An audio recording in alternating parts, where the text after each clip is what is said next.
इटावा में हाल ही में एक कथावाचक के साथ मारपीट की जाती है, पिटाई की जाती है, उसका मुंडन कर दिया जाता है और ये तक कहा जाता है कि अगर वो ब्राह्मण नहीं है तो उसको अधिकार किसने दिया कि वो कथा करे, वो पूजा पाठ कराए। हालांकि इस पर तमाम बड़े बड़े जो अगर बात करें तो जो बड़े बड़े पंडित हैं, जो शंकराचार्य हैं, उन्होंने भी ये बात कहा है कि भैया ये जो पूजा पाठ करने का अधिकार है, ये जो कथा करने का अधिकार है, ये ब्राह्मणों को होता है और अन्य जो जाति के लोग हैं वो ये सब नहीं कर सकते। अब ये पूरा मामला फैलता चला जा रहा है। अखिलेश यादव ने बकायदा सम्मानित भी किया उस कथावाचक को, पार्टी फंड से पैसे भी दिया है। अब देखिए, इस पर बीजेपी पर सवाल घेरा जा रहा है कि भैया भारतीय जनता पार्टी जो सनातन की बात करती है, सनातन संस्कृति की बात करती है, हिंदुओं की बात करती है, वो आखिरकार चुप क्यों है। लेकिन इस पर अपर्णा यादव ने क्या कहा है ये जरा आप सुनिए, इसके बाद हम आगे और बताएंगे कि क्या भारतीय जनता पार्टी का चुप रहना अब 2027 में उनके लिए मुश्किलें खड़ी कर सकता है। देखिए, इटावा कथावाचक विवाद पर मुलायम सिंह यादव की छोटी बहू अपर्णा यादव की जो प्रतिक्रिया है वो इस पर आई है। और क्या कह रही हैं अपर्णा यादव?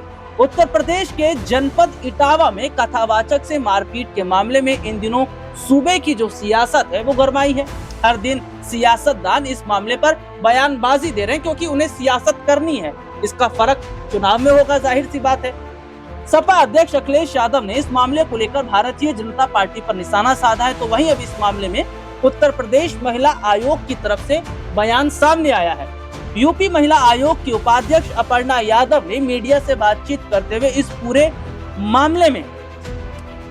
मामले में बहुत सावधानी वो बरत रही हैं, क्योंकि उन्हें पता है कि यहाँ पर पार्टी गिरती नजर आ रही है।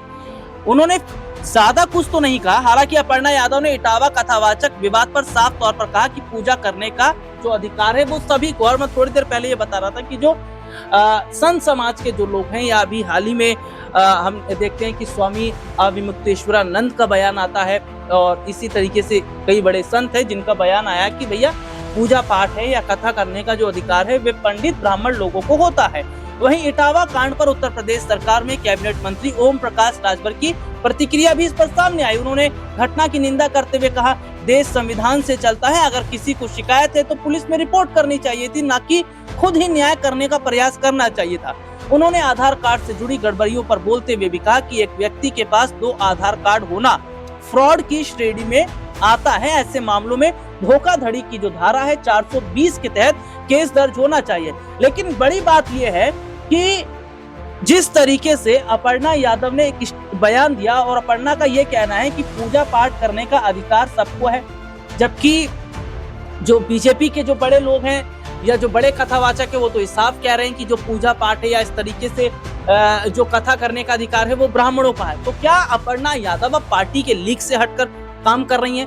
पार्टी लीक से हटकर वो बयान दे रही हैं?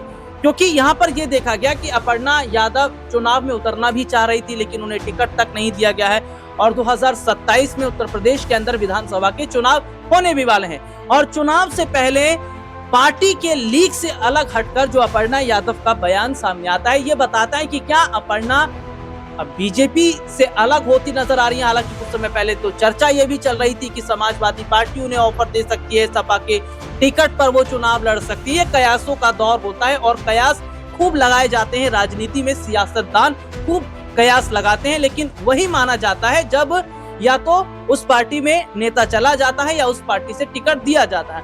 अब ऐसे में इस पूरे मामले पर बीजेपी गिरती नजर आ रही है और बीजेपी की चुप्पी भी कहीं ना कहीं ये बताती है कि क्या वाकई जो हुआ वो गलत है, और इस पर अगर चुप रहना, क्या इससे जो हिंदू समाज है या अगर जो सनातन की अगर हम बात करते, जो सनातनी है, वो क्या इससे नाराज होते नजर आएंगे, और क्या इसका जो असर है वो 2027 के यूपी चुनाव पर असर पड़ सकता है। लेकिन एक बात ये भी है कि क्या अपर्णा पार्टी लीग से हटकर बात कर रही है या बयान दे रही है, तो क्या अपर्णा आने वाले समय में बीजेपी से अलग होती भी नजर आएंगे। फिलहाल इस खबर में इतना ही, मुझे इजाजत दीजिए। नमस्कार।